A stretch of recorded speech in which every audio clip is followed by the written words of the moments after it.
ভারত এবং ইংল্যান্ডের মধ্যকার তৃতীয় টি-20 ম্যাচে এসেও ব্যাটিং বিপর্যয় টিম ইংল্যান্ড।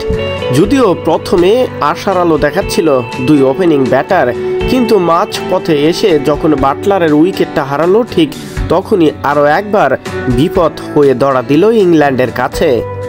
বরুণ চক্রবর্তী প্রতিদিনের মতো তৃতীয় টি-20 ম্যাচে এসেও নিজের ধ্রুতি ছড়িয়েছেন, প্রশংসাও কুড়িয়েছেন স্টেডিয়ামে থাকা সকল দর্শকরা। বরুণ চক্রবর্তী এবং প্রথমে যে স্টার্টিংটা এনে দিয়েছিলেন সেটা সত্যি চমৎকার ছিল ভারতের জন্য। এরপরে যদিও রান রেট 10-এর উপরে ছিল, কিন্তু মাঝ পথে গিয়ে আবারও হোঁচট খায় বাটলারের উইকেট হারিয়ে। বরুণ চক্রবর্তী ওভারের 5 নম্বর বলটা করতে আসেন, আর ঠিক সে বলেই রিভার্স সুইং খেলতে গিয়েই কিপারের হাতে তালুবন্দী হয়ে মাঠ ছাড়তে হয় ক্যাপ্টেন বাটলারকে।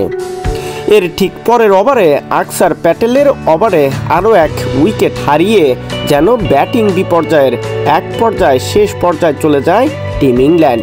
এই রিপোর্টটি তৈরি করা হয়েছে প্রথম ইনিংসের 10 ওভারের আগ পর্যন্ত।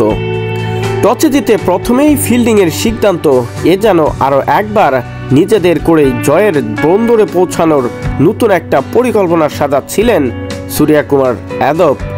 এরপর যে কাজটা করেছেন, মাঝ পথে গিয়ে আকসার প্যাটেল এবং বরুণ চক্রবর্তী তাদের দুজনের হাত ধরেই সবচেয়ে বড় ব্রেক থ্রু পায় টিম ইন্ডিয়া। এই রিপোর্টটি তৈরি করা হয়েছে 10 ওভারের আগ পর্যন্ত।